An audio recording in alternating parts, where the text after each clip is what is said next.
What would you do if your brother left his daughter on your doorstep without a word, only to send a cryptic text about the chaos he was running from? My heart pounded as I opened the door that chilly November evening. The creak of the hinges drowned out by the sight of Lily, my 6-year-old niece, standing alone. Her tiny hands clutched a faded teddy bear, her brown eyes wide with a mix of fear and trust. No note, no bag, just her, shivering in a thin jacket. My phone buzzed moments later, a single text from my brother, Jake, had to deal with something. Take care of her. I'll explain later. That was it. No apology, no clarity. Just a father abandoning his child to chase whatever mess he'd stumbled into this time. I knelt down, pulling Lily into the warmth of my small apartment. Her sneakers squeaked on the hardwood, leaving faint muddy prints. "Hey, kiddo," I said, forcing a smile. "You hungry?" She nodded, her gaze darting to the door as if expecting Jake to burst through any second. I knew that look hope tangled with disappointment. Jake had always been a storm, blowing through lives with charm and promises he never kept. Growing up, I cleaned up his messes, bailing him out of jail, covering his debts, lying to Mom about where he was. But this, leaving his daughter like she was luggage, this was a new low even for him. I made Lily a peanut butter sandwich, her favorite, and set her up on the couch with a blanket and some cartoons. Her silence was louder than any tantrum. As she nibbled, I reread Jake's text, my thumb hovering over the reply button. What would he possibly be dealing with that justified this? I typed a dozen messages, angry, pleading, confused, but deleted them all. Instead, I called his number. Straight to voicemail. Typical. The night dragged on, Lily's soft snores filling the quiet. I sat by the window, staring at the empty street, my mind racing. Jake wasn't just reckless. He was running from something. I could feel it, the same gut twist I got when he'd show up at 2 a.m. years ago, reeking of whiskey and bad decisions. Back then, it was just him. Now, Lily was caught in his orbit, a casualty of his chaos. I wanted to hate him, but part of May is stubborn. Stupid part still hoped he'd show up with a good reason.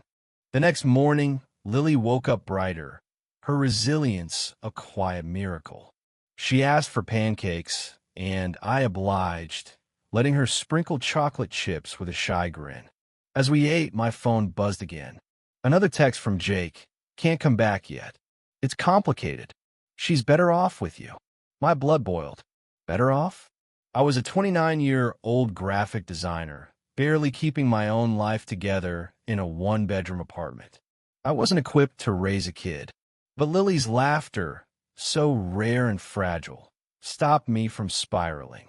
She deserved better than being pawned off, better than her father's excuses. I decided to dig deeper. Jake's apartment was a 20-minute drive, and I figured answers might be there. I bundled Lily up, promising a quick adventure. The complex was run down, paint peeling from the walls, and Jake's unit was a mess: empty beer cans, unwashed dishes, a couch with springs poking through. But on the kitchen counter, I found something that made my stomach drop. A crumpled eviction notice, dated a week ago. Jake hadn't just ditched Lily. He was homeless or close to it. I searched for more clues, my hands shaking when Lily tugged at my sleeve. "Uncle Matt, who's that?" she whispered, pointing to a Polaroid tucked under a stack of bills. The photo showed Jake with a woman I didn't recognize, sharp cheekbones, dark hair, a cigarette dangling from her lips. They were laughing, arms around each other, in what looked like a dive bar. On the back, in Jake's sloppy handwriting, "Me and Cass, 2025. Cass. Who was she? A girlfriend? A troublemaker? My gut said she was tied to whatever Jake was running from. Lily watched me, her eyes searching for answers I didn't have. I pocketed the photo, promising myself I'd find out. That afternoon, I took Lily to the park, hoping fresh air would lift our spirits. As she swung on a monkey bars, a woman approached mid-30s, leather jacket, the same sharp cheekbones from the Polaroid. My heart skipped. "You Matt?" she asked, voice low, almost nervous. I nodded, instinctively stepping between her and Lily. "I'm Cassie," she said, glancing at Lily with a flicker of guilt. "Jake's friend."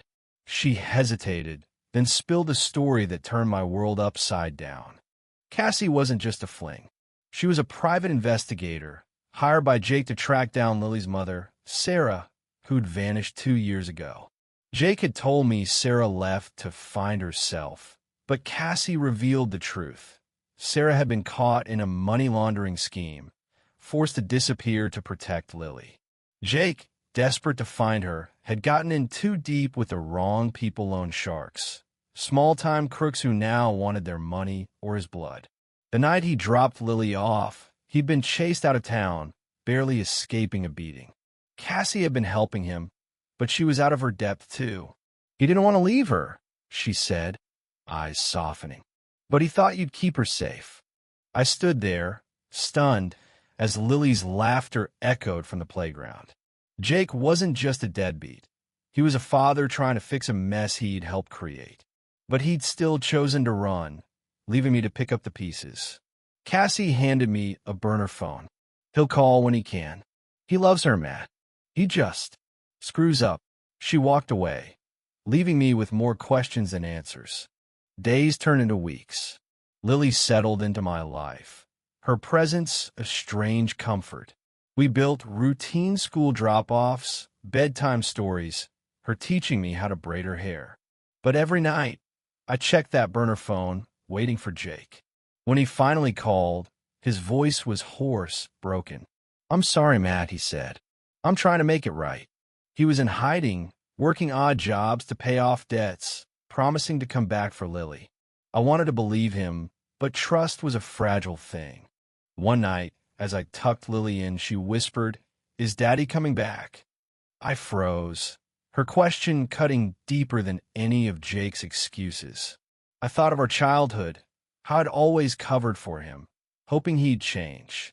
Maybe he would, maybe he wouldn't. But Lily deserved more than waiting. "He's trying, kiddo," I said, kissing her forehead. "But you've got me always." The burner phone stayed silent after that. I kept it charged just in case. Lily's drawings covered my fridge bright, messy proof of a kid finding her way. I didn't know if Jake would ever fix his mess, but I knew one thing. I'd fight for Lily, no matter what he was running from. Family wasn't about perfection. It was about showing up, even when it hurt. And for her, I'd show up every damn day.